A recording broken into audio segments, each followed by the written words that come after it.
Strange Brew Podcast, Season 1, Episode 389, Mailbag episode today. And we've got a lot to go over with the mailbag. We've got a couple of Bucks tidbits, questions. We've got 1, 2, 3, 4, 5 different Brewer bits of conversation to go over. We've got a couple of Wisconsin Badger football questions.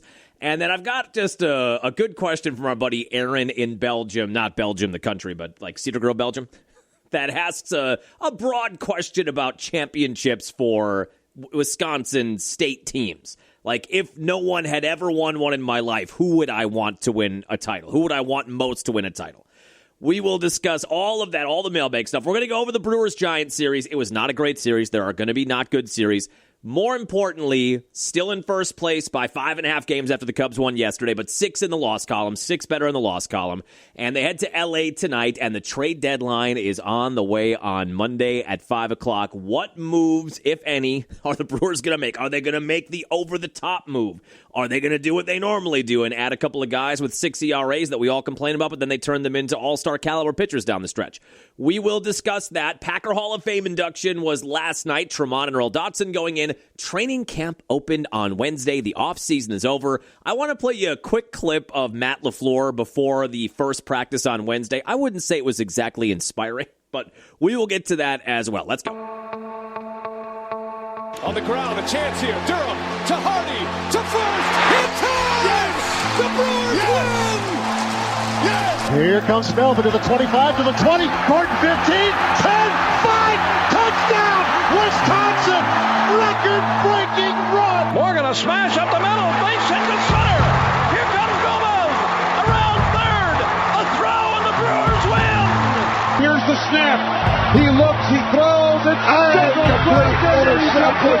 And there is your Super Bowl dagger. Booker the drive, gets inside, leans in, knocked away and stolen by Holiday. Phoenix has to foul, and a pinnacle ball throws it down. Swinging fly ball in the right center. Broxton is there, and they're the champions. They have done it. It's been a 50-year journey. Wisconsin, we've got a room at the top of the world tonight. The Milwaukee Bucks are NBA champions. Welcome in on your Friday morning. Like, rate, subscribe if you can. However you consume the podcast, give us a quick star rating. As we talked about last week, you could give us a review, 2 thumbs down. You could give us a review. You could do whatever you want. But please give us a rating. Share the podcast. Spread the word. The numbers keep on trickling up. Like I said last week, I think Milwaukee now is pretty far and away our number one market. Sheboygan, Madison, our friends in Hutchinson, Kansas continue to download. The first download I get, like we talked about, I don't know, a few months ago, there's somebody in Hutchinson, Kansas, or at least that identifies as Hutchinson, Kansas. I'm not sure with IPs and Express VPNs and things like that. Maybe that's not in Hutchinson, Kansas, but there is somebody that downloads, like as soon as it's published, it's downloaded in Hutchinson, Kansas. We appreciate that. Like, rate, and subscribe. Don't forget the email is strangebrewpod@aol.com, strangebrewpod@aol.com. We will be diving into this, and I think this is the third mailbag episode that we have had. And like I said, we've got a lot of emails. 1, 2, 3, 4, 5, 6, 7, 8, 9, 10. I don't think we're going to do all 11. This could go on forever. There are a couple of them we can maybe space out and use at a future mailbag episode, some more general stuff. But we've got 9 or 10 we're going to go over. Like I said, we got to talk about Brewers Giants. We've got to talk about Packer training camp opening real quick. There was a kicking battle. There was a new kicker in town, then a kicker cut, and then the kicker that they brought in on Monday, he was already cut yesterday because they needed another long snapper. Whole big thing going on there. We'll talk about that. I want to play you that LaFleur audio, and I have to address a Luis Lara situation from last episode. And I do want to talk about Tony Romo, too. But first, here's an Emerald clip. No, I'm not. We're done. We're done with Emerald stuff. But first, I've got to do 7 more minutes on Emerald. I do want to quick talk about the Tony Romo, the dash cam or the body cam footage that was released, I think on Tuesday or Wednesday. I forget what day we blogged about it. I'm still trying to blog. You know, the whole thing, this whole podcast, it started as a written blog that we started in 2008 or 2009. And we really gained traction in that era there were a lot more blogs in that era. It was a lot less of a podcast-heavy realm. And I think what really got us going was our Packer recap blogs. Like, we would write a ton. We'd write extensive after a game day Packer recap blogs. And we'd throw in Seinfeld references and Office references and all kinds of stuff, or video game references. We did a lot of that kind of stuff. So I'm still trying to write a little bit. The podcast numbers are so far and away bigger than the blog numbers at this point that there are days where I write a blog, but, I know it's not going to probably gain traction. I enjoy it, or I want to write about a specific topic, but I think the podcast is the focus now at this juncture. But I still try to write a little bit. When did we publish the Tony Romo video footage? So it did gain a lot of views, a lot more than we've had in recent blogs. This was on the 29th. Was that Tuesday or Wednesday? And we talked about on the Friday podcast, Tony Romo got pulled over, heading to Meemaw and Peepaw's house, as he said, heading to Grandma and Grandpa's house. I saw somebody unearthed that his grandparents had died like 10 years ago. There's a chance he was just referencing his mom and dad, who still live in that area. Now Tony's got kids, I think. He might just be referencing mom and dad as Grandma and Grandpa, Meemaw and Peepaw, just going to Meemaw and Peepaw's house. But he got pulled over last Thursday, or not yesterday, but last week Thursday, after a golf tournament heading to, I'm guessing, his parents' house, and he got pulled over OWI in the Marquette interchange. Now, when they show you the dash cam, or if you watch the dash cam or the body cam footage, as I put in the blog, he has to be the first person that was pulled over in the history of the Marquette interchange for passing on the right lane. It has to be the first person ever. I drive that area of Milwaukee a lot during college basketball season with a ton of side hustles calling D2 and D3 college basketball games. That's a way of life on the Marquette interchange. Passing somebody going 25 miles an hour over the speed limit in the right lane, that is a way of life. So he might be one of the first people in recorded history to get pulled over on the Marquette interchange for initially just for passing people on the right lane. I also learned a new phrase from this body cam footage. The cop that pulled him over told him that he was passing recklessly or whatever in the right lane, and that he was also in the gore, G-O-R-E, the gore. And Tony said, "What did you say?" And she said, "Passing in the gore." And he said, "The gore?" And she seemed baffled that he didn't know what that was. I've never heard of that phrase in my life, the gore. The gore, like Al Gore, the gore invented the internet. The gore, I guess, is that little triangle that comes off of an exit where, you've got two white lines and then the horizontal lines for about, I don't even know, an eighth of a mile maybe. But it's that little divide that separates the on or off ramp from the highway. So that's called the gore. I guess he was maybe using the right lane and then trickling into the gore a little bit. She acted like, how do you not know what that is? I've never heard of that phrase in my life. Now, in addition to being one of the first people in recorded history to get pulled over for passing in the right lane on the Marquette interchange, Tony Romo might also be the first person in recorded history to rehab his image from body cam footage of a DUI or an OWI stop. Normally you would think this could only hurt my image. This could only hurt my reputation. I thought he handled this really well. It did not seem like, now again, I wasn't there. I wasn't in it. It didn't seem to me, even if he had a couple of beverages, which we're not condoning. Obviously, I know I shouldn't have to say this, but you have to say it. Otherwise, you could clip this and say, John Hensler supports OWIs. I do not. I want it officially. Now, don't clip that and use that against me. My official stance is against OWIs and DUIs and operating any vehicle while you've used any kind of substance like that. I am officially very much against that. I know how dangerous it can be. I know people's lives get impacted. Innocent people's lives get impacted. If I'm just reading body language from the body cam footage, it doesn't seem to me he's speaking clearly. He's not slurring his words. So she immediately has him get out. Like, she suspects because of golf tournament, I would suspect. Because he said that, he was coming back from the golf course. She suspects that he's had a few.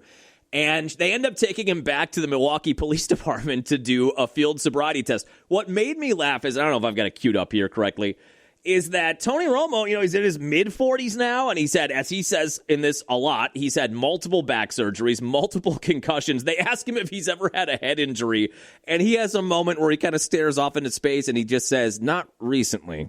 But I've probably had a lot of concussions in my day in the NFL. But what made me laugh is he's going to do this sobriety test, but he has got to warm up. He's warming up like he's getting set for a 325 kickoff against the Eagles. He's got to open the hips. You got to activate the glutes. You got to open the hips. When my partner brought the backpack that you wanted, we basically do not an inventory, but I make sure that there's no guns in there. Yeah. Exactly. So you guys checked And there were a few shooters in there. A few shooters. I don't even know what that Any is. of them drink? Okay. I So, don't think any of them were drink, right? okay. Can I do an exercise? Go ahead, dude. He's stretching out his hammies. He's stretching out his calves. And then I think the funniest moment in this video, see if I can find it here. What is that? Machine that you blow in. It's a preliminary drug test. It does not determine the results of Oh, my no, test. we're not doing that. Okay. I've already heard from all the lawyers, don't ever do that. So he says, I'm not going to do the breath test. So All right. we're not going to do that. Okay. All right, sir. Did I pass this test? You turn around. No, I didn't, huh? Did I pass this test? Please turn around. No, I didn't, huh? That was just a very funny moment in that entire thing. So I don't know what the end game is here. I don't know if they officially know if he was over, under the legal limit, whatever, or what this is going to result in for him. I don't know that he spent the night in jail. And then he tries to keep on calling his lawyer, who I'm guessing is Jim Nantz. He tries to keep calling his lawyer. I just pictured Jim Nantz with an Afghan over his legs, watching TV somewhere in a recliner, and Tony's calling him, help, Jim, help. I got to call my legal counsel. And I don't know. He said he had a flight to catch, and he was trying to call and try to figure out if he could reschedule that. And they wouldn't let him do anything. They wouldn't let him do a thing with his phone. So I don't know if he had to spend a night in the clink or what it was, but I really, honestly, I agree that when I watched these two videos, I thought, I don't know if this hurts his image or his case at all. That was additional footage from the Tony Romo story that was going on during the course of the week. All right, before we talk about Brewers Giants, I have to say I got a couple different emails on this. If you go back to last week's episode, and I know I have told you before the Monday episode this week, I have said since they called up Luis Lara, I got to take a beat now. 21-year-old outfielder, 7-year deal, could be a 10-year deal, just one of those blue-chip prospects in the best system in baseball, and they've called him up now for the past couple of weeks. And I told you when they called him up, on that podcast when they called him up, that for some reason, every broadcaster has these little bugaboos, but for some reason, my brain, when it sees Lara, wants to say Lara. I don't know what it is, and we talked about that extensively on the podcast after they called him up. I said, this is going to be a trouble spot for me. This is a hurdle for me. And then on the last episode on Monday, we were recapping some of the games, and Lara had a couple of big games. And I was kind of making a big deal on the podcast on Monday about how I was getting better at pronouncing it correctly. A few people emailed me and said, dude, is this a bit? Like, you said it wrong the entire podcast. And I had to go back and listen to parts of the podcast on Monday. And here I am acting like I'm finally getting a firm grasp on how to pronounce Lara. And I legitimately said it wrong for the entire podcast. I think I said it right once. I said his name maybe 10 times, and I said it wrong 9 times. And I was acting like I was getting better. So some people have taken that like I have an extra, like I'm playing 3D chess. Like there's an extra layer to the bit now where I'm going to pretend like I'm getting better, but actually I'm saying it wrong, but I'm doing that on purpose. No, I said it wrong, not on purpose, for the entire podcast. And the fact that this guy is going to be a key player on this team for at least the next 7 years and probably the next decade does not bode well for me. I don't know if we're going to be doing this podcast for the next decade. Are we still going to be doing this podcast when Luis Lara's contract is up? I don't know. But I had some people that were thinking I was doing like an extra layer joke there of pretending, I'm getting so much better at saying this and then saying it wrong on purpose. No, I legitimately messed that up the entire podcast. I think I said it right one time. It is a problem. My official statement is I'm against DUIs, and Luis Lara's name is a real problem for me. See, that's probably the best I've done. That one right there was probably the best I've done. So I do want to clear that up because I had a couple of emails that said, I don't understand what's happening here with the Lara thing.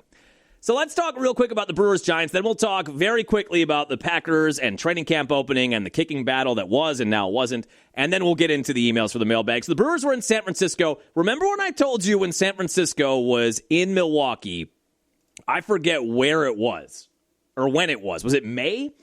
It was a 4-game set at AmFam Field. And remember I told you there's just something about this Giants team even when they're not good. Now, look, they were one of the best teams in baseball 15 years ago. They were winning World Series titles. What were it? They were the even years, right? 2010, 2012, 2014. I mean, they were, for about a 10-year stretch there, one of the best teams, the best team in baseball.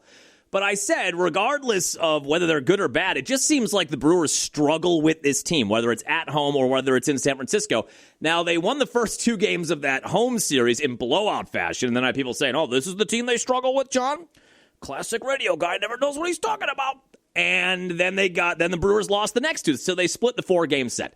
Then they go to San Francisco on Monday, and it was an ugly effort on Monday night. Brandon Sproat, I thought, was fine. 6 innings of 3-run ball. I get that he's been up and down. I understand that people at this point in the season, where we now have 2 months left in the year, are thinking, how many more times are we going to have Brandon Sproat out there when he just can't put it together consistently? It wasn't pretty. I mean, it wasn't a beautiful Bob Ross painting on Monday, but the end game, the final numbers, 6 innings of 3-run, that's a quality start. That's a game that you should have a chance to win. I mean, that's a game that he put them in a position to win. On the other side, you had Tyler Mahle going for the Giants. And I know I dealt with this in the postgame on Tuesday morning when we were talking about the 3-0 loss on Monday. Tyler Mahle went into Monday with a 2-9 record and an ERA of 5.3 or 5.4. So, of course, he went out there and shoved for 6 innings. 6 innings of shutout ball. And I had a lot of people say, and I read on Twitter, too, on Monday night, they're letting a guy with a 2-9 record and a 5.5 ERA throw 6 innings of shutout ball. It looks like Cy Young out there. Mahle's an interesting one in that early in his career, he had a couple of really good years in Cincinnati. I don't know if he had surgeries or he was hurt or what happened that he kicked around, but he had some really nice years in Cincy early in his career. But he has been, if you look at the splits, he has been excellent at home, dominant in San Francisco, which, as we talked about on Monday, is a pitcher's ballpark. You've got all the wind out there. We saw that play a role all series long. You've got that cold fog coming off of the Bay. It is a cavernous stadium. It is hard to hit anything to dead center, left center, or right center. I mean, you kind of got to pull it out to right center or left center, down the line if you want to hit home runs consistently. It's just a tough place to score runs. We went over that on Monday. So that, I'm sure, helps him. But if you're kind of a ground ball pitcher or a contact pitcher, that plays well in San Francisco. Mahle's numbers in San Francisco heading into Monday, a sub-3 ERA. On the road, he has an 8.5 ERA. So when you look again at the raw numbers and you see this guy's 2-9 with a 5.3 ERA, we can't get a hit off this guy. He has been really good at home. So take that as an excuse or an explanation, however you want to consume that tidbit, or throw it back up at me. I don't care. But the numbers are really good at home, and that played out on Monday, and the Brewers just couldn't get anything going offensively on Monday. You dropped that one 3-0. Now, they come back on Tuesday, Logan Henderson on the hill, and the offense got going, put 8 runs on the board. Who all chipped in? It's probably going to be Luis Lara, isn't it? It's probably going to be that damn Lara. Yep, he had an RBI. He had RBI 2. He had 3 driven in. He had a triple in the 7th inning, a 2 RBI triple. Cooper Pratt RBI single. Bryce Terang had a big game on Tuesday, 3-hit game. He knocked in a couple of runs in the 4th inning. Had an 8-0 lead. San Francisco got 2 back on Grant Anderson, but that was it, and the Brewers rolled to an 8-2 win. Now, Logan Henderson on Tuesday, 5 2/3, no runs, 7 strikeouts, and he had to work through in the 1st inning that San Francisco wind was playing tricks on Andrew Vaughn on an infield fly ball right to first base that he didn't catch. So it should have been a 1-2-3 1st inning. Vaughn messes that up. Then the next guy gets a hit. Then the next guy has a long at bat. And all of a sudden, Logan Henderson was pushing 30 pitches in that 1st inning. And if you get to 35 and you're pushing 40, that's pretty much your night. The Brewers were warming somebody up to come in that 1st inning because it was getting to that, not that he had given up runs or hits, but he just had way too many pitches in that 1st inning. But he was able to get out of it. And then he locked in 5 2/3, 2 hits, no runs, 7 strikeouts. We're going to talk more about the trade deadline coming up. But in all of the hypothetical trades that I've seen where the Brewers would go after a guy like Tarek Skubal or a big name like that, I have seen in the return going back to teams, a lot of those hypothetical trades have Logan Henderson going back. I don't know if I want that. You have 6 years of team control yet on Logan Henderson. He's only 24 years old, so he made 5 starts last year. He's made 9 starts this year, so 14 starts. He is a combined 8-1 with a 2.34 ERA, a sub-1 whip, and 87 strikeouts in 70 innings, or a little less than 70 innings. Those are tremendous numbers. And this guy is not someone that's coming out of nowhere. He did not have the resume of a Mizorowski coming up, but he was one of the top pitching prospects in the system on his way up. So he is kind of fulfilling what they expected him to do. I don't know that I want to give up Logan Henderson. If you do go down the path of acquiring a guy like Tarek Skubal, who's in the final year of his deal, who is not going to stay in Milwaukee, who is a pure rental for 2 months, or 2 months, or 3 months, I guess, if you factor in playoff starts. If you do go get him, I don't know that I want to give up 6 years of Logan Henderson if that's what Logan Henderson, this is what he is, and it's still a small sample size, but it's getting bigger every 5 days, and don't clip that either. And he's going to have probably by the end of the year close to 25, 26, 27 starts in the major leagues. If he's still putting those kind of numbers up consistently, do you really want to give that up? Logan Henderson feels to me, and we can talk about Kyle Harrison in a second, too. Had a great rehab start in Appleton last night. Looks like he's going to rejoin the rotation next week. So you've got Miz as your number one, Harrison as your number two. I think right now, in a world where Woodruff isn't available and Sproat's very up and down and Gasser's kind of up and down, and Drowan's been fine, I think Henderson's your number three. And if he continues to deal the way he is over the course of the next 2 or 3 years, I think he's your number 2 or number 3 in a 5-man rotation. And if it weren't for The Miz, he might be a number 1 caliber starter. But The Miz is so far above everybody right now. So do you really want to give that up? Do you really want to give up 6 years of Logan Henderson? I guess if you told me if you could guarantee a title, I guess I'd do it. But we can't do that. So do you want to give that up for a 2.5-month rental as a key part going back to Detroit? I think I'd rather give up an extra top 100 prospect. Like if you had to give up 2 top 100 prospects to get Skubal, and I think generally speaking, you're going to have to give up one of your top guys, and then either a player like Henderson, who's a young player at the major league level, or a second prospect. I'd rather give up a second prospect than give up Logan Henderson with what we've seen from Henderson. So you got the 8-2 win on Tuesday. Then you went for the series win and the season series win on Wednesday, and it did not go great. Now, Shane Drowan was supposed to be the starter on Wednesday, and he was going up against Logan Webb, all-star, and has been a Cy Young contender. He's not having the kind of year that he normally has in San Francisco, but coming out of the game, he had 6 innings of 2-run ball on Wednesday. So he's got an ERA in the upper 3s right now. He got the win. He's 6-7. I mean, the raw numbers are not as good as they have been in Logan Webb's career, but he's an all-star. He has been their ace for the last 3 or 4 years. So it was going to be Shane Drowan on the hill. Hours before the game, the Brewers call up lefty Thomas Pannone to make the start on Wednesday. This led to, obviously, as we approach the trade deadline, a lot of people flying off the handle that Shane Drowan's involved in a trade package, and Wednesday was Skubal's last start in Detroit. I think Skubal is on the move. I don't know if he goes to Milwaukee. I guess I'm hopeful he is, depending on what they give up to get him. But I don't think he's making another start in Detroit. So I was curious to see if Skubal would even make that start on Wednesday, given how close they were to the trade deadline, but he did, and he looked good. So then Drowan gets pulled, and all of a sudden every Brewer fan on social media is thinking, my God, Drowan's a part of the package going back for Skubal, and maybe Skubal gets pulled from his game, and things are happening. The wheels are turning. As it turns out, they're just trying to give everybody a couple of extra days of rest. I know we've been over this a lot as it relates to The Miz, and how are they going to manage him, and the fact that he's going to be well above his career high in innings by the end of this year. How are they going to manage that? Because that's not just true of Miz. That is true of Drowan. That's true of Gasser. That's going to be true of Henderson. That's going to be true of all these guys. These are all young guys. So how do you manage that? And a way that they're going to do that, and I know we went over this, you don't want to mess around too much in September, but right now, in late July and the early part of August, this might be a time where, as long as you have a comfortable lead in the division, and heading into Wednesday, they had a 6-game lead in the division, and we're tied with the Dodgers for the best record in baseball. As long as you're comfortable there, this feels like the window, right? Late July and early part of August, where you could push a starter an extra day or two. Or maybe you skip a spot. Maybe you skip a Miz start and have him come back after 9 or 10 days instead of on his regular 4 or 5 days of rest. This is the time to do that, to buy these guys some extra time. Now, as a fan, and I know we always try to separate this, they always have their eye on the macro. And how do we get this team to win a division, to have a 1 or a 2 seed, and to be healthy and have our pitchers be healthy late September into October into the playoffs? That's how they're operating. Now, as a fan, I just want them, I want all of that too, but I want them to win every day that they play a game. When I wake up in the morning, I want to see the Brewers win a baseball game. And then hours before first pitch, when I see Thomas Pannone get called up, I feel like, are they punting this game away? Like Logan Webb is on the other side. Are you just giving this game away? Or, you're trying to maybe steal a win with a guy like Pannone. But if you don't get that done, whatever. You have the day off on Thursday. So this bought everybody 2 days. You had Drone then getting pushed to Friday. Miz gets pushed, I think, to next week Friday then. So you're buying everybody. With the off day built in on Thursday, you're buying everybody, not an extra day, an extra 2 days. So that's the way they're looking at it. But it does, if you're a fan, if you're a diehard, and you're living and dying every day with this team, you don't love punting games away.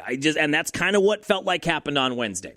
And it does go a little anathema to what the philosophy was for Pat Murphy when he started as the manager 3 years ago. Remember, 3 years ago when he took over in 2024, this franchise and Murphy preached a lot about win today. We worry about tomorrow. We do what we have to do to win today's game. It does feel like now that we are in year 3 of Murphy. And this team has now won 3 division titles in a row, won the last year of Council, 2 under Murphy, and they're trending towards one again this year. Not done by a long shot yet, but they're trending towards that.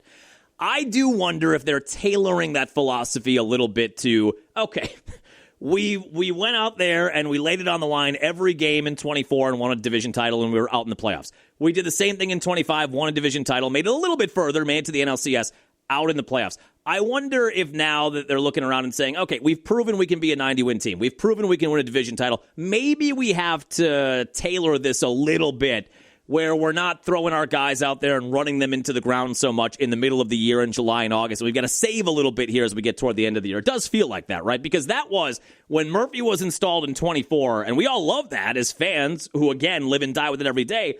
Yes, go after every game. We want to see you just fight every game like it's Game 7. It feels like they're moving away from that just a little bit now as they try to find a way to be more successful in October. So Thomas Pannone gave up a 3-run shot. He went 3 innings, gave up 3 runs, 2 earned. Brewers did have this to a 3-2 game in the 6th inning, and then the Giants just worked Chad Patrick and Aaron Ashby. Patrick, in his defense, was working his 3rd inning, right?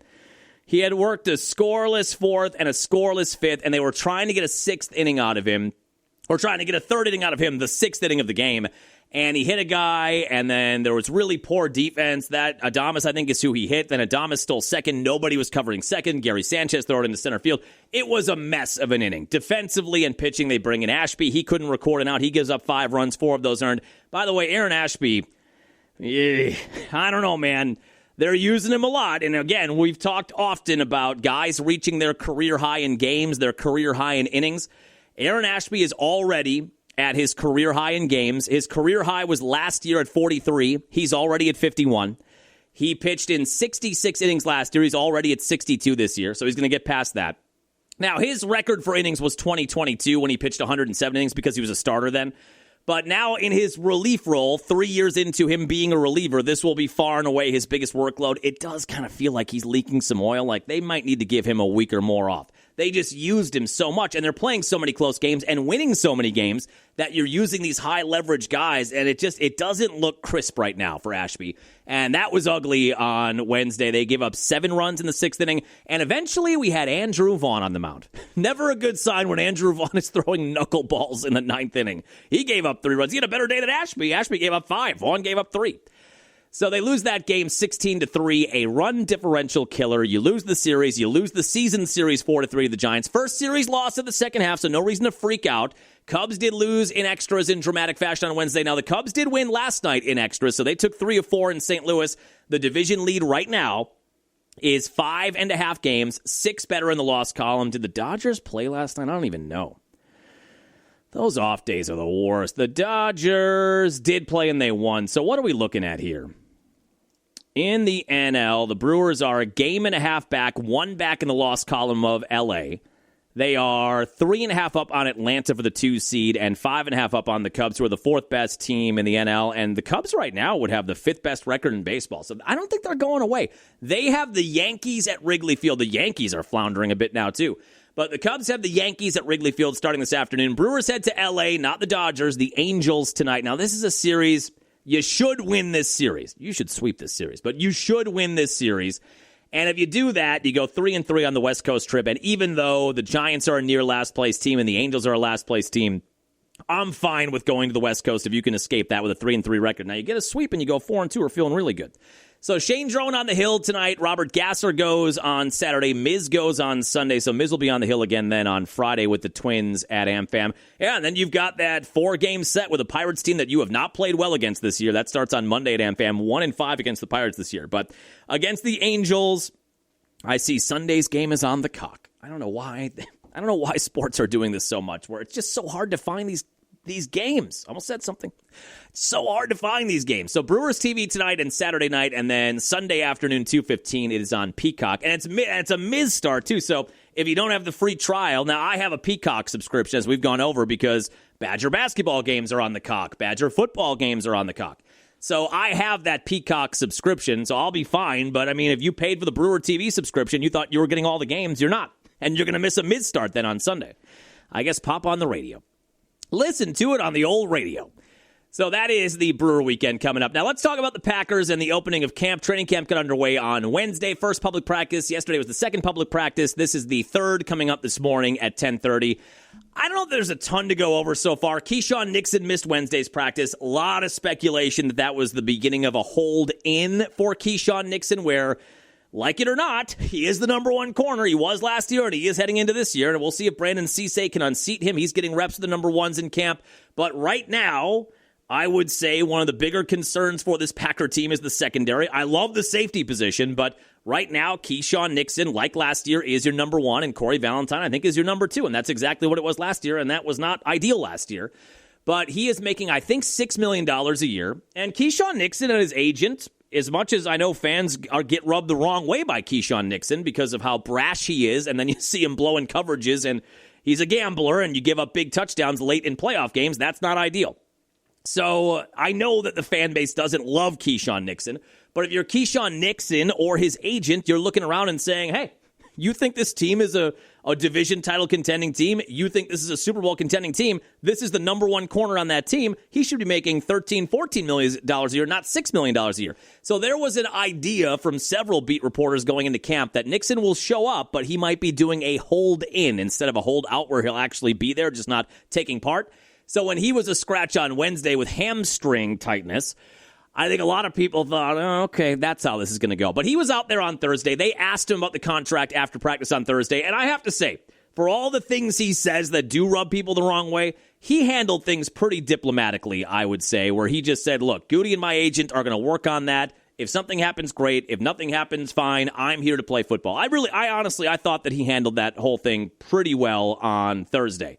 Or let me see if I can find the Tucker Kraft audio. There's a Tucker Kraft clip I want to play you too. So he is going to come off of the PUP list. He said, quote, very soon. We know this has been the offseason of contract extensions. Jaden Reed got an extension. Watson got an extension. Sean Ryan got an extension. Who am I missing? Devontae Wyatt just signed an extension. So Tucker Kraft, I think, was the biggest heading into the offseason, heading into the final year of his deal. He was the big one, right? He was ascending to the throne of the best tight end in football last year before he tore his ACL.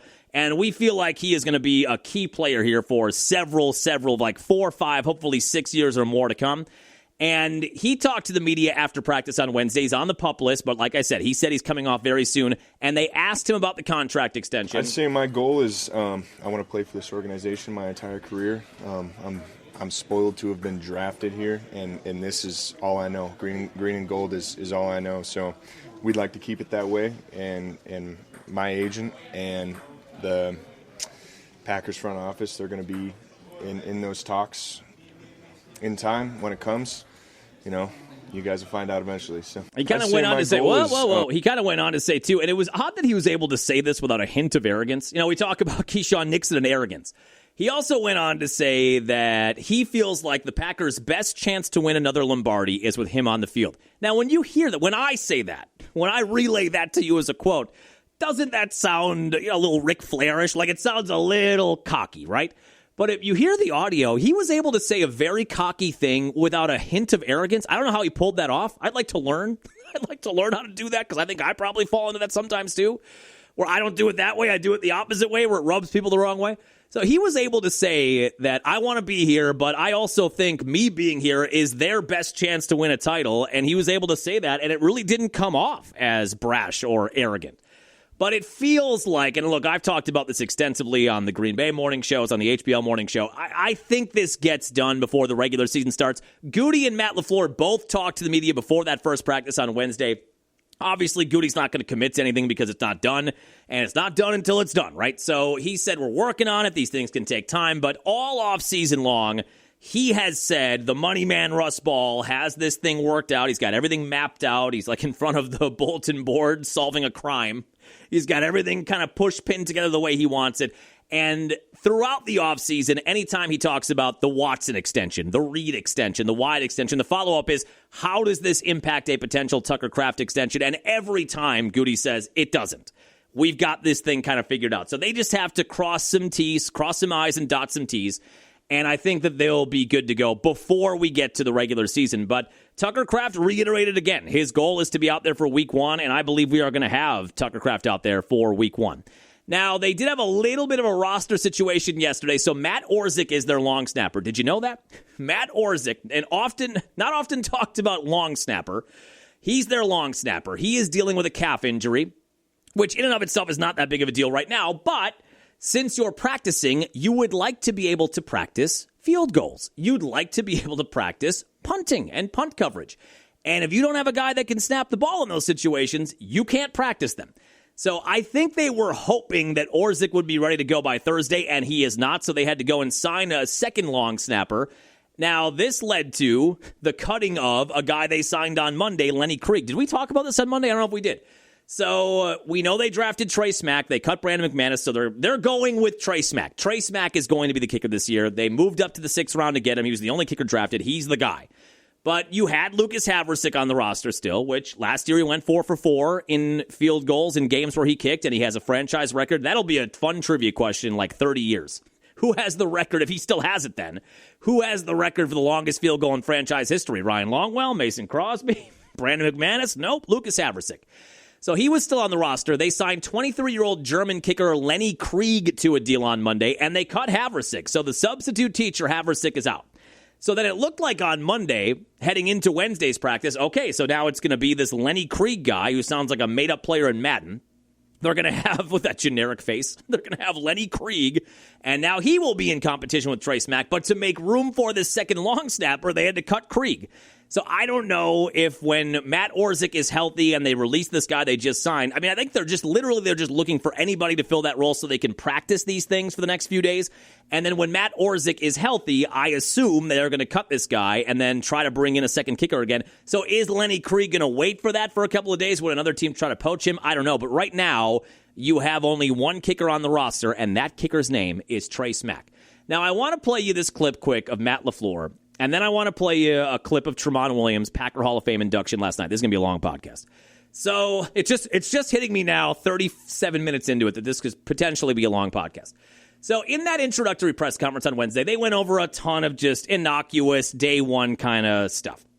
And I have to tip my cap to Jason Wilde, who I think personally is not only a good radio host on Wilde and Tausch, but I do think he is the best reporter in terms of trying to get something real or tangible out of a player, out of a coach, not the generic coach speak or the filler lines or things like that. He can be a little long-winded in the way he asks those questions, which I'm sure has other beat reporters rolling their eyes, but I can be a little long-winded, so I identify with that too. But he gave Matt LaFleur 3 separate opportunities to talk about the fact that they underachieved last year, even with all of the injuries, right? So we all acknowledge they were 9-3-1. They had the lead in Denver. Micah gets hurt. All these guys get hurt, and it just implodes on itself. They finished 9-8-1 and had one of the more disgusting crumble situations in the playoffs against their arch rival. So it didn't end the way anybody wanted it to, and I don't think you can use injuries solely as an excuse or an explanation there. It didn't end well last year, and now we have had 3 years, and I think, what has it been since 2021, right? They haven't won the division in 5 years. It's been 3 years now in the Jordan Love era where they've been a 9-win team, a wild card team. They won 1 playoff game 3 years ago, out in the first round 2 years ago, out in the first round at the hands of the Bears this past year in embarrassing fashion. Get it? Embarrassing? So it hasn't gone well. And then remember at the end of last year, they have those player report cards where the players can give report cards to the coaching staff, and those get published. And that's something that's kind of new in the league. And Matt LaFleur did not do great on those report cards. And a big issue, it seemed like, that players had last year is the fact that they didn't really understand their roles or weren't happy with their roles. So Wilde tried 3 times. 3 separate questions, 2 in a row, and then about a 7-minute break, and then he had the last question of the day on Wednesday where he again tried to tee up Matt LaFleur to say something inspiring, to talk about how I've had to adapt a little bit, or I've had to change, or we've had to be more clear with players about their roles. Give him a chance to explain what happened with that last year and how they are working to correct it. And every time he just gave him some generic answer. And then here was the final answer of the day on that from LaFleur. Push each other to be the best we can be. And I think that's, like I said, that's a reasonable ask. We got to get a little bit better each and every day.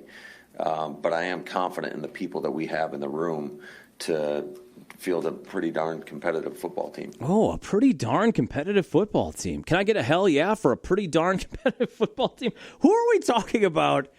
I forget the player or coach we were talking about not long ago where I said it made me want to run through, instead of running through a brick wall, it made me want to run through a damp paper towel. So, again, Wildy gave him several opportunities to say, here's what I would be hoping. If I'm a fan, and I am, if I'm a fan and I'm watching it and the last 3 years have gone the way that they've gone, and look, year one of Love was a huge overachieve. No one thought that was coming, especially with the way it looked halfway through. So, write that off. We don't even know what a write-off is.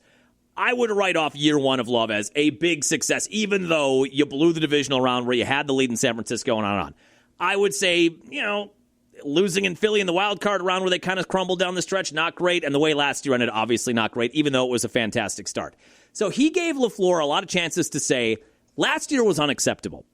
That finish was unacceptable for the traditions of Green Bay Packer football.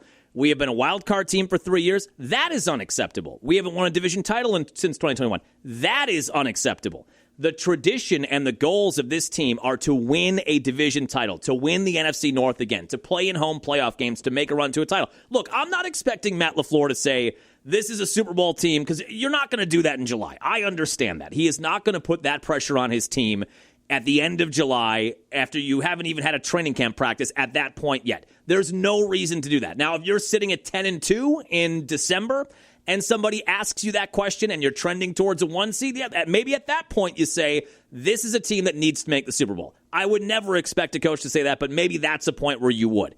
But he gave him so many chances to say, we have to get better as coaches. We have to get better as a team. This is the Green Bay bleepin' Packers, and we win titles. That is the pedigree, and wild cards are not enough, and being out in the first round is not enough, and getting embarrassed against the Bears in the playoffs is certainly not enough. He had 3 chances to say that, and instead he said, we want to field a darn competitive team. To be the best we can be, and I think that's, like I said, that's a reasonable ask. We got to get a little bit better each and every day. Fine. But I am confident in the people that we have in the room to field a pretty darn competitive football team. Wow, that gets you revved up, doesn't it? Pretty darn competitive football team. Look, I don't mind. They got contract extensions. Everybody did. Goody got his extension. LaFleur got his extension. Russ Ball got his extension. Ed Policy, for some reason, was reluctant to say how long those extensions were. I don't quite understand that either, but whatever. I know there are certain things that are like the Freemasons at 1265 where it's just shrouded in secrecy. So I didn't quite get that, but whatever. It kind of follows with what we've had over the years in Green Bay where you don't know that kind of stuff as it relates to your GM or your coach or whatever. But they all got their extensions. As we talked about the end of last year, as big of a bummer as that was, injuries did play a role. I don't think they were the sole factor, but they did play a role.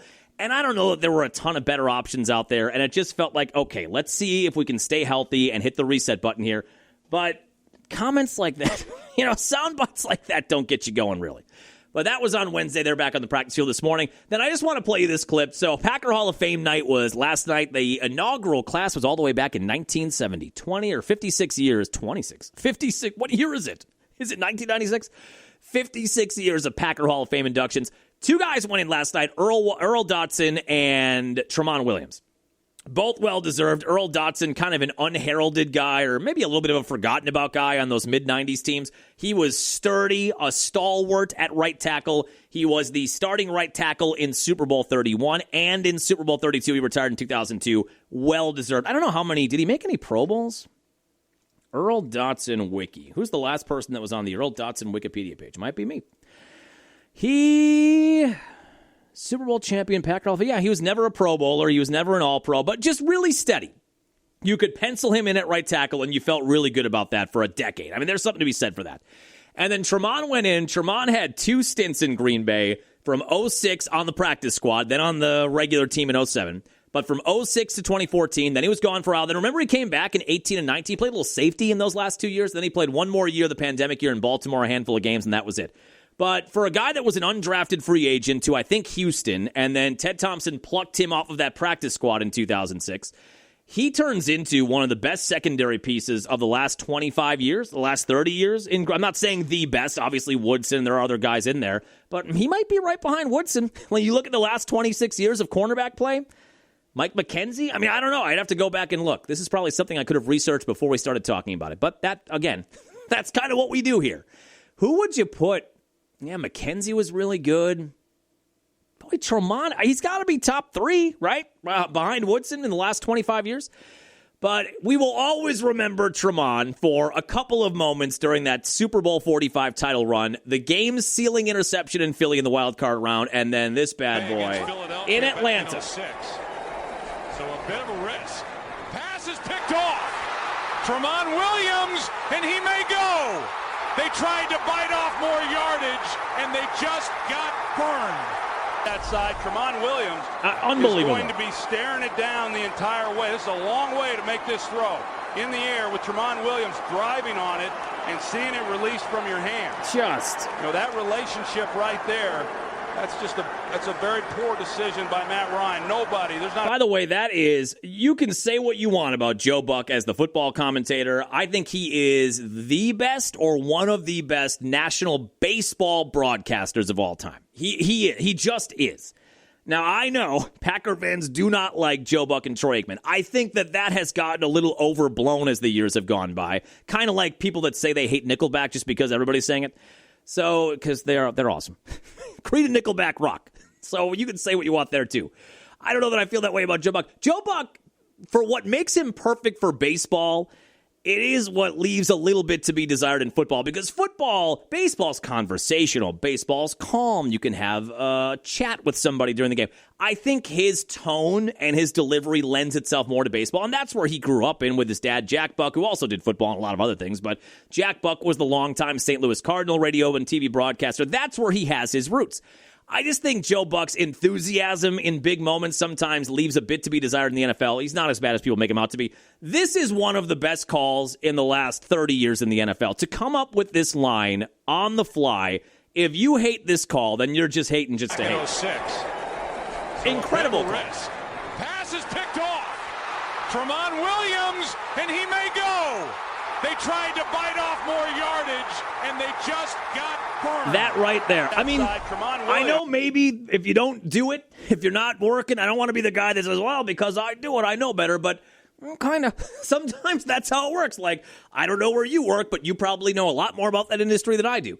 To come up with this line in that huge moment. Tramon Williams, and he may go. They tried to bite off more yardage, and they just got burned. Great call. And that was the moment in that run. That was the first moment where they were up by 7, so you kind of they were in it. You know, they had the upset in Philly, and that was great.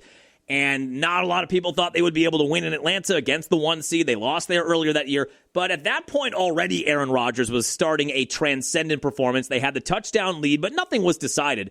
In that moment, that was the first time when I'm watching that at home where not only do I start to think, I think they're going to win this game. They're going to get to the NFC Championship game. That was the first moment where I kind of thought, something special's happening here. This might be something special. Something magical kind of feels like it's going on. That's where I started to think, boy, not just this game, but are they really going to go on a run here? So Tramon and Earl Dotson both going into the Packer Hall of Fame yesterday. All right, we got to get to some mail here. Where's the mailbag? Here we go. You've got mail. But you remember this. When you control the mail, you control information. Mail time! Mailed it. No, but I'm talking about, like, mail. Stupid junk mail. All right, so we've got a lot of Brewer stuff, couple of Bucks things, couple of Badger things. We'll start with Brewer-related topics. Our buddy Devin in Sheboygan said, hey, John, a lot of talk about Tarek Skubal coming to Milwaukee. What do you think about Joe Ryan from the Twins as a potentially lower-cost, better option who also has team control next year? I love it, Devin. My answer is I love it. I don't know if we've talked about this on the podcast before. Maybe we have. I think I've talked about it on the air maybe.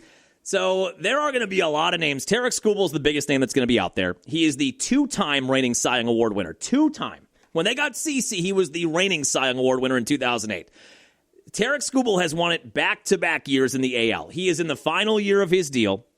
He is not going to start again in Detroit, and unless he goes to L.A., which I think the Dodgers are certainly a contender there, and it sounds like that's where he wants to sign at the end of this year anyway, which is just insane to begin with, but maybe another topic for another day. But that's the biggest starting pitching fish out there. Now, we've heard, maybe the Brewers are going to try to bring back Freddie Peralta, but if they don't go for Skubal, which would follow exactly what the Brewers have done, right? They've been contenders in the last 10 years, and every year we get to the deadline and say they've got the prospect capital to get anybody. And they do. I know we've talked about that. They don't have the money. In a no-salary cap league, the Brewers do not have the money to buy anybody they want to buy. There are certain players, the Shoheis of the world, the Juan Sotos of the world, the Tarek Skubals, when he becomes a free agent, they're never going to be able to sign those guys. But in a situation like this, at the deadline, the Brewers have the best farm system in baseball. They've got 9 top 100 prospects. They have the prospect capital, if they want, to get anybody they want. They can outbid anybody if they really want to go for it. So Skubal will be the biggest name out there. I don't know how much I would love giving away some of the things that are being hypothesized that they'd have to give away to get Skubal for a 2.5-month rental.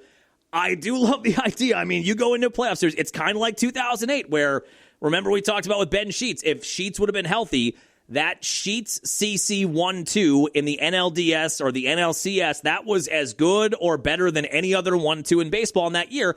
And if you go into any series, division round series, championship series, World Series, if you've got the 2 best starting pitchers in games 1 and 2, you feel like you have a great chance to win, right? And Miz and Skubal, Miz is on track to win a Cy Young maybe this year. Skubal's won 2 in the last 2 years, and he's not going to get there this year, but that's the pedigree, right? If you have Miz starting game 1 and Skubal starting game 2 in the NLDS or the NLCS or the World Series, you feel like you've got a really good chance to win that. What do you want to give up to get him? I don't know.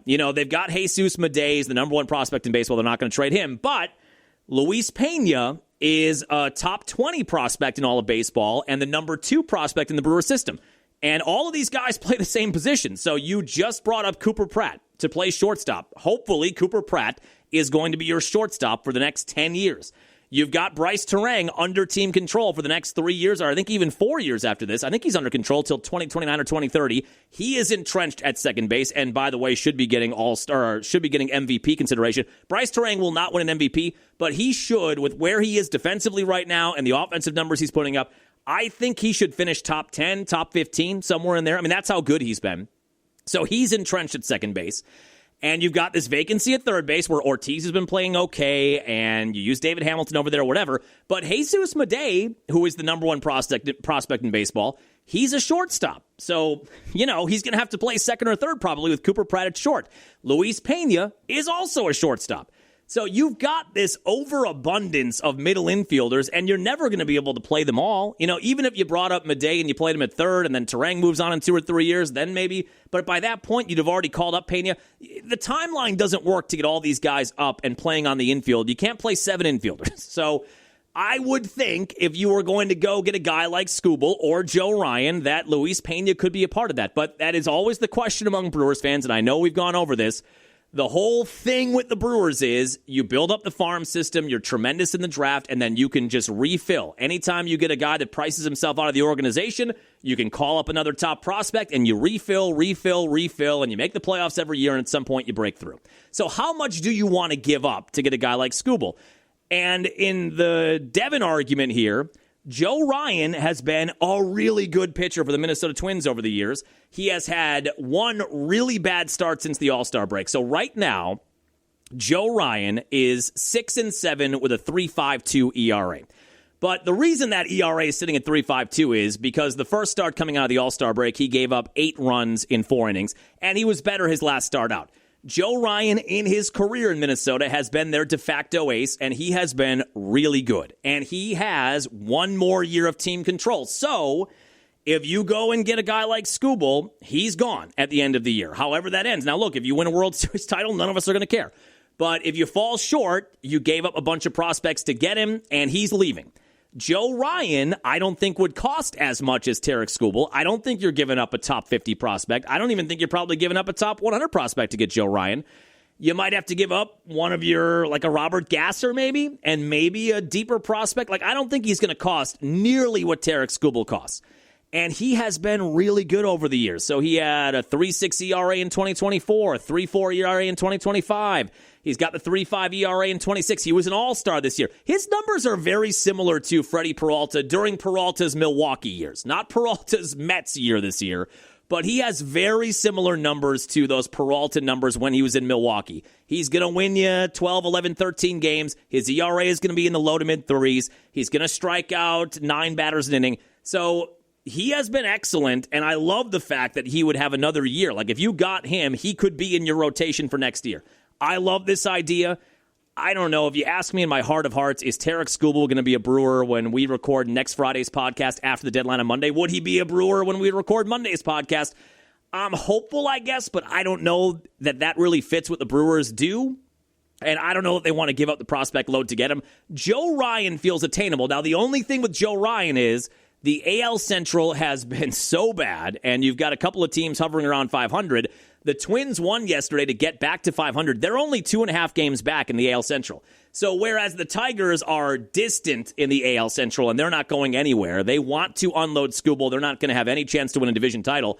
The Twins may look at this and say, I don't know if we're going to trade Joe Ryan because we're only 2 games back, and it's the White Sox, and it's the Guardians, and it's us, and if we get hot and we have 2 months of the season left, they might not unload him. But in a world where Joe Ryan is available, I think he costs less. He has a very good pedigree. He's an all-star, and you also have him for an extra year. I like that. I do enjoy that idea if that's the direction they went. But again, because the Twins have gotten back into the race, I don't know if he's going to be available. Another Brewer question, our buddy Tanner in Sheboygan said, John, love Christian Yelich, will always love Yelly.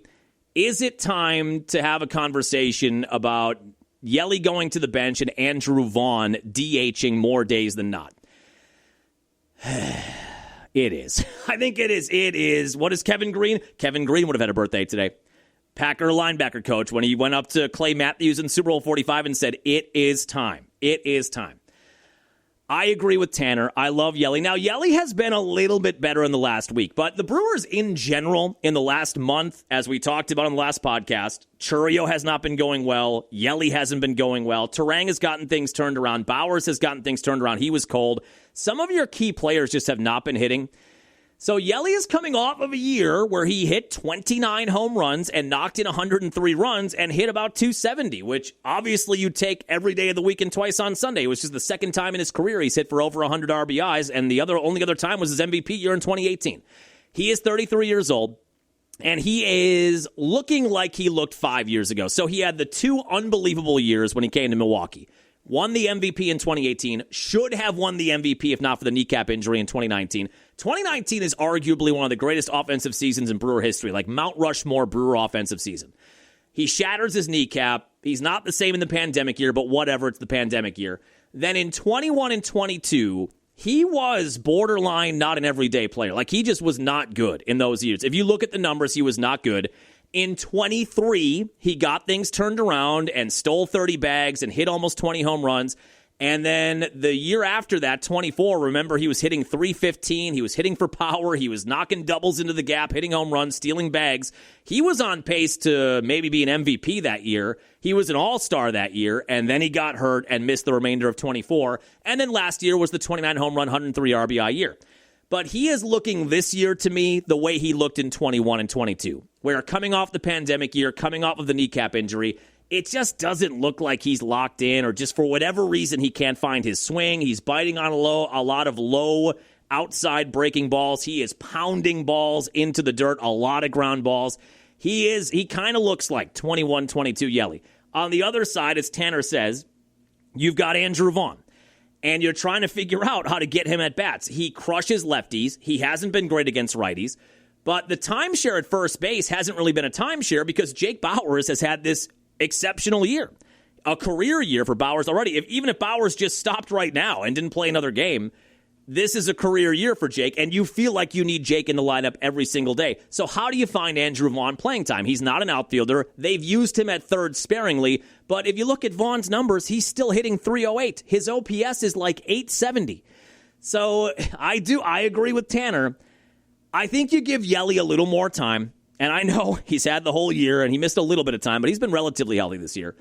I think because of the history and the resume and what he means to this team as a leader in the locker room, as the veteran leader, I think you've got to give him some time. But if we get to mid-August and he's still hitting .235, .240, and his OPS is sitting at 700, and we're not seeing the power come back, I think at that point you have to have a real conversation of Andrew Vaughn becomes the almost everyday DH, or DH is more. Then you can put Bowers at first base and not feel like you're benching Vaughn, and you can kind of fill in the outfield as it goes. But that is, I think, a very good point by Tanner, and something that I'm sure the coaches and Pat Murphy have had to talk about, because Vaughn's numbers have been really good, and he's barely playing 2 or 3 times a week, and Yelly just is not seemingly able to turn the ship around right now. And you don't want to bench a star player like that and a leader, but at some point the numbers are the numbers, and you have to find more playing time for Andrew Vaughn. And as we've been over many times, when you get to September and October with this franchise, what is the number one problem? When you go up against elite pitching in the NLDS, elite pitching in the NLCS, you're facing great pitchers every night. You've got to put your best guys out there. You've got to put your best offensive foot forward. And yeah, Tanner's right. Right now, if you did a blind resume, if you put Vaughn and Yelly and their stats up and you did a blind resume and said, who do you want to be your DH today? Everybody's picking Andrew Vaughn. There is the sentimental feeling for Yelly, but I would say I'm sure many fans are there right now. I'm sure many fans have been there for a month or more. I'm still a couple of weeks away from saying, okay, we may have to scale back Yelly here and get Andrew Vaughn more at-bats. Now, our buddy AJ texted me in the middle of the week and said maybe something for the mailbag. With the trade deadline coming up, what did he say here? Hold on, I got the wrong email up, or the wrong text up. He said, hey, man, you referred to a strike being a possibility for Major League Baseball next year. Do you think that has any influence on moves the crew might make this year to go all in? So the idea being the labor agreement ends on December 1st. There is a feeling, and it's already happened, where the owners have submitted to the players that they would like to put some kind of salary cap in place, whether it's a hard cap, a soft cap, a tiered cap, whatever. They would like to see that happen. And the players, of course, don't want that to happen because every contract they have is guaranteed and they can make literally limitless money. I mean, there's no cap on the amount of money they could make with no salary cap, obviously. Why would they want to go away from that? So it feels like we are going to be headed to a 1994 situation where there could be a strike. So would that alter? Would the Brewers look at this and say, look, there's going to be a strike in 2027. We don't know if there's going to be baseball in 2027. Does that make us more aggressive at the trade deadline because we want to win a title and have that be the end of this year? And then if there's no baseball next year, then whatever. We went all in, we won a title, and we can savor that. As a side note, as sad as I'd be, if that's the timeline we live in, as sad as I would be that there would be no baseball or we lose half a year of baseball in 2027, I don't want to live in that world. Imagine a world where the Brewers do that. They win a World Series title this year, and then we get to celebrate an extra year. You know what I mean? You'd get all that extra time to celebrate because there would be no baseball and nobody would be unseating you. Here's a question. If the Brewers won the World Series this year and there was no baseball in 27, do they technically then get a second pennant because they would be the 2-year reigning champions? My answer is I don't think that changes anything the Brewers do. The Brewers have operated this year already as if there's going to be no change to the structure of baseball. Like, I don't know why you would sign Cooper Pratt to that deal or Luis Lara. Slowly, John. I don't know why you'd sign those guys to the contracts they signed them to this year if you were anticipating that there would be some kind of salary cap coming. So most teams are operating as if there is no cap that's going to be implemented. And I just don't think it would go so against what they look at as a franchise. Now, from a fan perspective, like we just talked about, yeah, if we're not going to have baseball in 27, I would love to see them go all in and make a deep run and maybe win a title this year. I just don't see the Brewers straying too far from the way that they operate, but it is an interesting question, and maybe one where if they are aggressive and there is a strike, maybe that's a question Matt Arnold could answer next year at this time. If we're in the middle of a strike and there's been no baseball, hey, is that a reason you went and got Tarek Skubal last year? Maybe he says yes. I don't think the Brewers are ones to stray too much from their ideology, so I don't see that. But it is an interesting question. Our buddy Rocky in Sheboygan had one for me and said, if you could pick any Brewer player from any era and put them on the current team, who would you add to this team? That is such a... I've been thinking about this question for weeks. So anybody that's ever put on a Brewer jersey, who would I add to this team? So that would involve CeCe, right? I mean, CeCe wore a Brewer jersey. And I assume we're talking about these guys as if they're in their prime. I think at the end of the day, and obviously Paul Molitor, Raleigh Fingers, you could add to the bullpen for this team. You could add a 3,000 hit Hall of Famer in Robin Yount. That's probably the answer. I don't know where Yount, who are you benching then? You're benching Pratt at shortstop? Here's my answer. Maybe the correct answer, maybe your answer is different than this, but it's my podcast. I love that you listen, but this is where I land. We just talked about him when we talked about the alumni game. If I could add any former Brewer in the prime of their career, I'm going to add that qualifier to it, to this current team, I add prime Ryan Braun as the DH on this team. And we just talked about the DH with Yelly. He's been underwhelming this year. Maybe you move on there. Ryan Braun at that alumni game looked, and we talked about it, looks no different than he looked the last time I saw him play in an actual game in 2020. And what I like about Braun, more than maybe adding an arm like CeCe, or more than adding Raleigh, or more than adding Robin or Molly, and I guess somebody else, somebody who was much more into it in the 80s and watched all those games could tell me maybe I'm wrong. Maybe Yount was super clutch. Maybe you could add Cecil Cooper could be on that list too. I can't think of, even though they were highly productive players, the clutch moments for Molly and Yount. Nothing comes to my brain of, if it weren't for that this year, if it weren't for that year. And maybe that's just because I was unborn or a very little kid in the 80s. And I only really knew Robin Yount toward the tail end of his career in the early 90s. I have a lot of memories of Ryan Braun in 2008 and in 2011 and in subsequent years in 2018 and 2019. Where he came up with big hits in important games. He just had that clutch gene. And when we talk about how it's the offense that has kind of let this franchise down in October recently, I think adding prime Ryan Braun, and I'm talking about he's on HGH, he's on the gummies, he's on the clear, whatever he's on. I want it all. I want all of that. I want prime, healthy Ryan Braun using whatever he was using in 2011 to win the MVP. I just feel like you need an impact bat like that and a clutch bat like that. That's where I would go. But you could certainly build a case for a lot of different guys. Another email from our buddy Dan in Cedar Grove said, hey, John, been trying to think of what The Miz reminds me of. Certainly a once-in-a-lifetime type of pitcher, but think about this. Is he a righty Randy Johnson? This is a pretty good comparison, I have to say. Now, Randy Johnson was thoughts and prayers to all the pigeons in the area. Randy Johnson, now that was a 1 in a million shot, Doc, 1 in a million. Anytime that day in sports history comes up where Randy Johnson obliterated that bird, I mean, what are the odds on that? That a bird flies into the path of a 100-mile-an-hour Randy Johnson fastball and just becomes a cloud of feathers. One of the crazier moments in sports history. But when it is true, when I think of Randy Johnson, he was 6'10". What's the Miz, 6'7"? So Randy Johnson was 6'10" or 6'11", a little bit taller, but both are tall. Both were lanky. Randy Johnson had a little bit more of a sidewinder than Miz, but the Miz kind of comes from a quarter angle where he's not over the top, not fully on the side like Johnson was, but he's kind of in the middle there. You know, he's kind of at that degree angle, whatever, 45-degree angle coming in. But he's all arms and legs coming at you. He's throwing 100-plus. Randy Johnson in his era, now I don't know if Randy Johnson was even touching 103, 104, but Randy Johnson in that era throwing 98, 99, 100, 101, that was something we had never seen. I think it's not a bad comparison. Now, we've got a long way to go. Randy Johnson, World Series champion, World Series MVP, Hall of Famer, Cy Youngs, top 5 strikeout list. I mean, the accolades go on and on and on.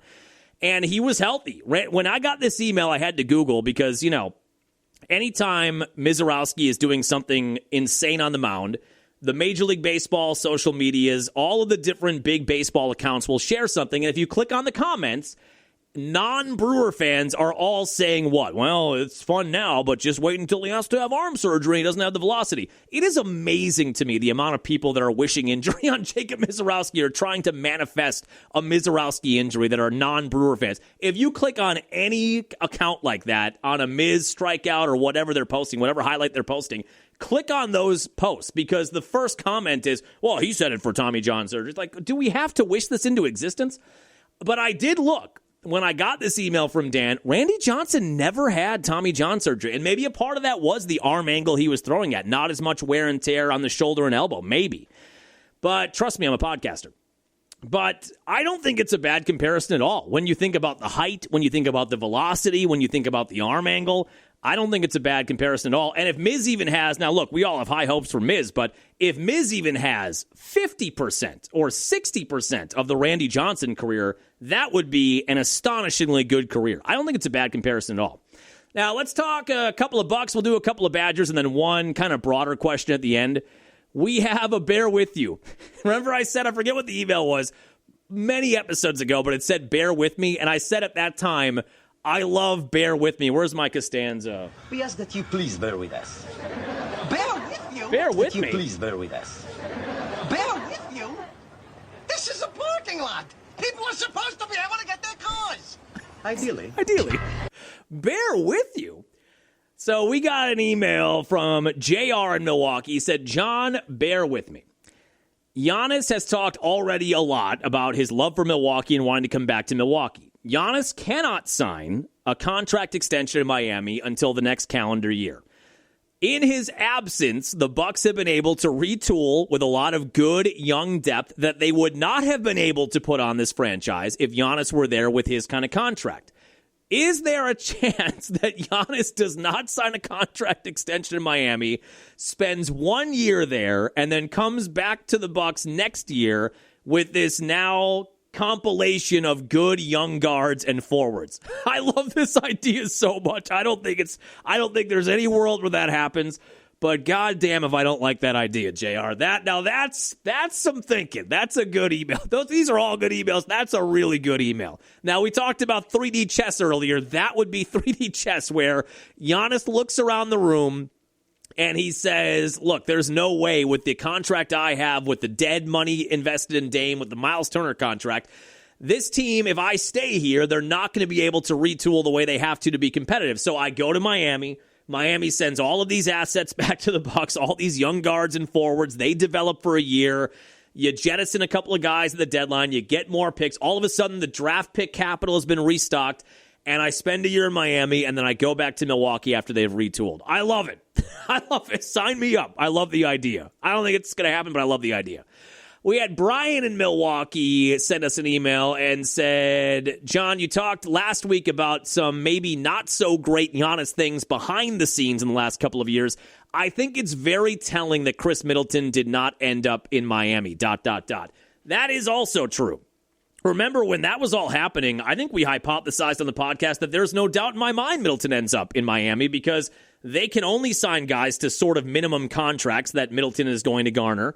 We know Middleton is the Giannis whisperer. At this point, it does kind of feel like Middleton was the true leader behind the scenes and was kind of the architect behind those teams that made runs and won a title. Even though Giannis put up the big stats and the block and the 50-burger and all that, it does kind of feel like Middleton was the leader behind the scenes and has this sort of symbiotic brother relationship with Giannis.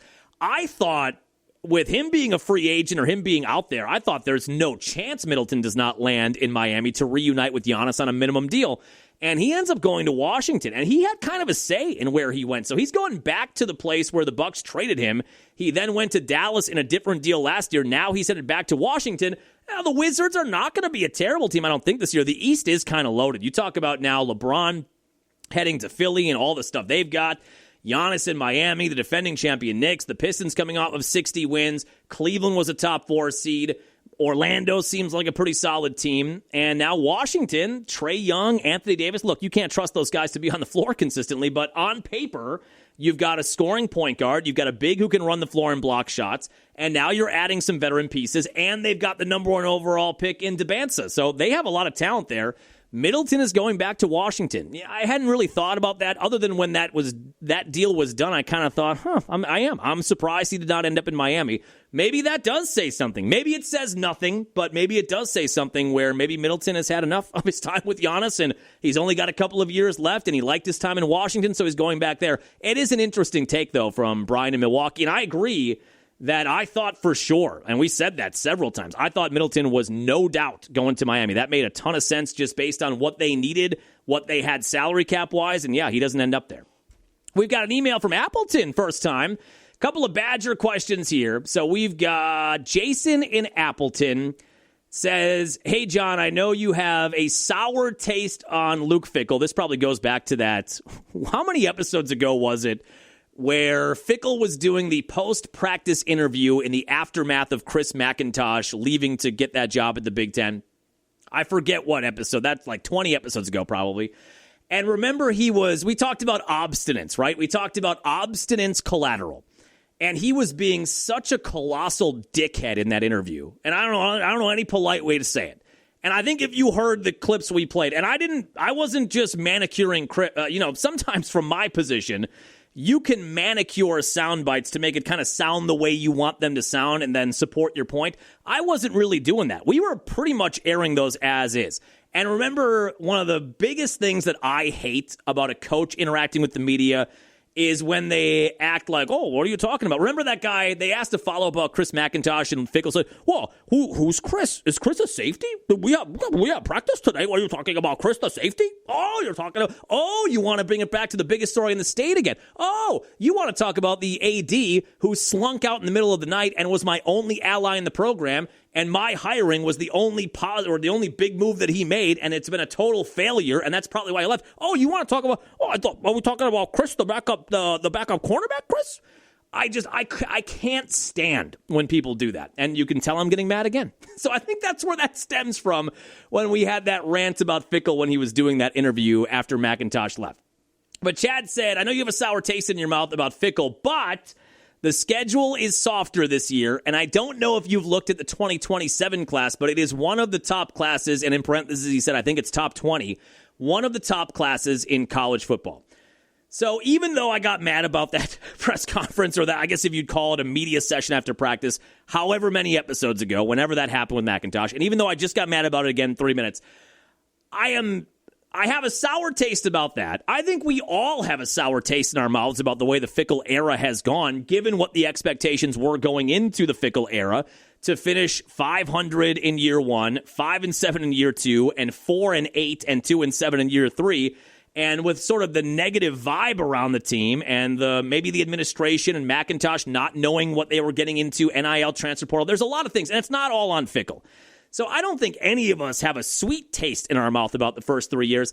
I got upset about that post-practice interview. But like any Badger fan, I am hoping that there can be some kind of return to normalcy. I don't know if I'd say a return to glory here, but I would hope that with the softer schedule Chad was talking about, and with the different transfer portal acquisitions and more money clearly going into the program and signing those guys, and then, the recruiting class in 27 is right now one of the top recruiting classes in the country. I'll say this about the recruiting class of 27. Am I excited about it? Sure.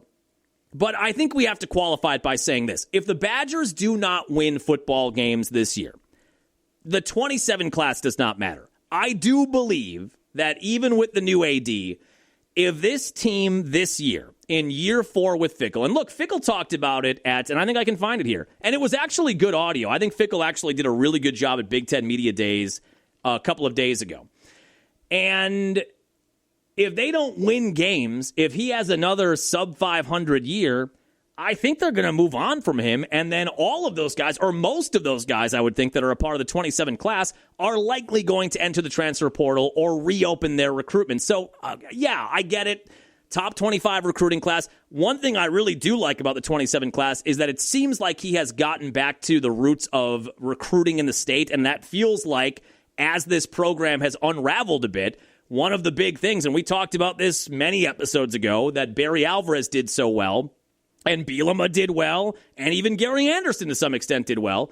But they did a really good job of recruiting in-state. Like, there wasn't a top-tier offensive lineman, if they played high school football in the state of Wisconsin, that did not end up at Wisconsin. And under Fickell, it didn't feel like that was happening. So, yes, the 27 class is really good on paper. And I love that a lot of it is in-state, and it feels like they're getting back to that.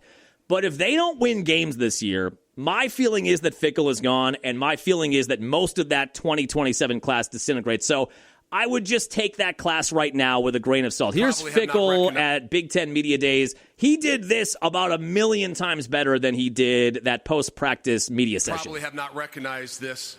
Over the last 9 months, there's been a hell of a lot of changes.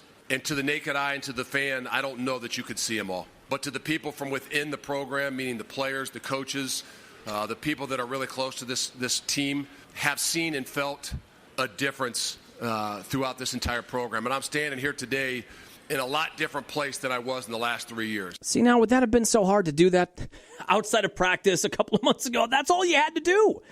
But he had to answer some tough questions that he didn't want to answer, obviously, in that post-practice news media session, whatever you want to call it. Not really a press conference, but he had to answer some hard questions, and he didn't want to answer those questions. But that's what this is like Don Draper. That's what the money's for. You're one of the top-paid state employees. I think the top-paid state employee. You make better than $8 million a year.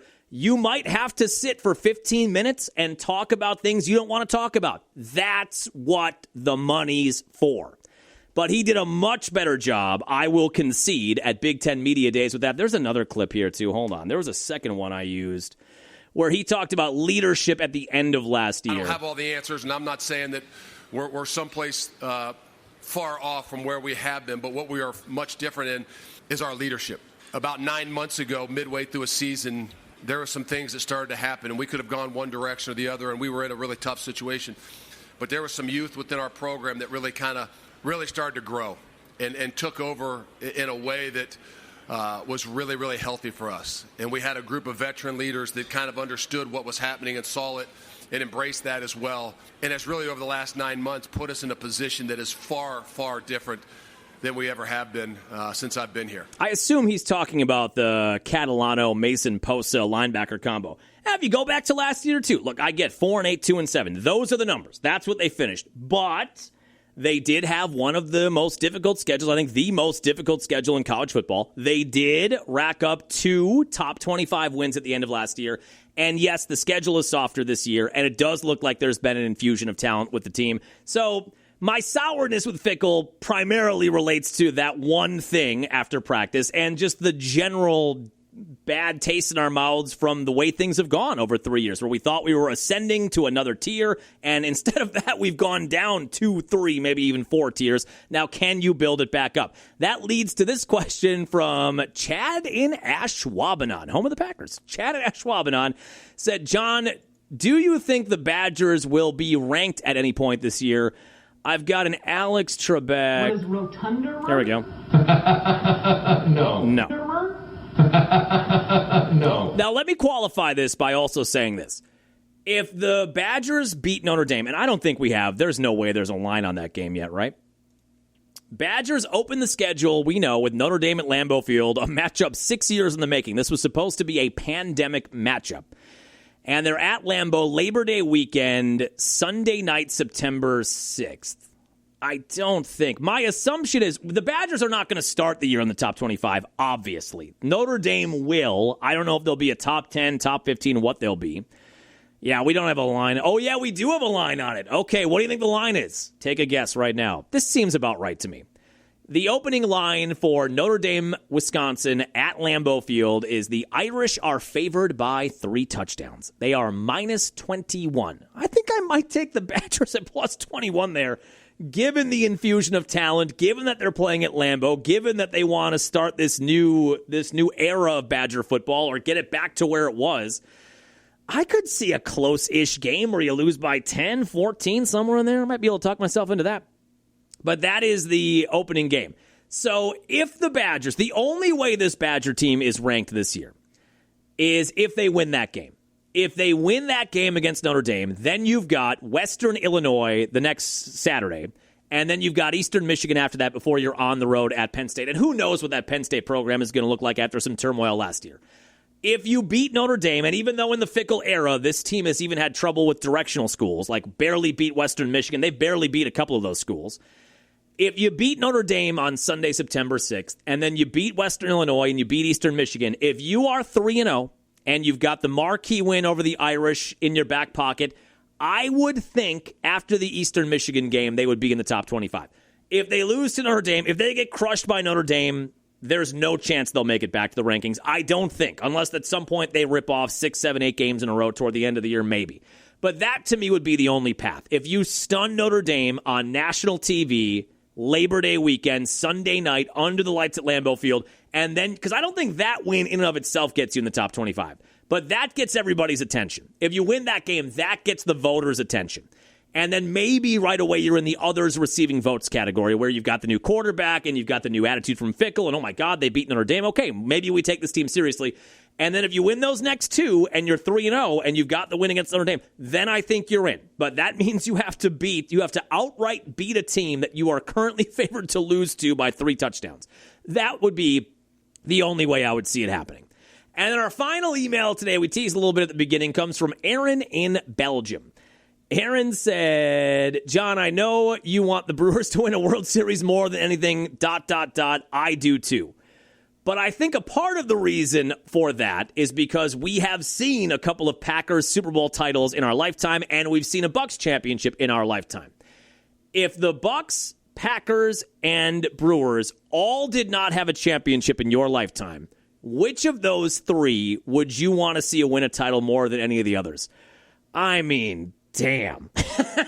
So where do you stand on that?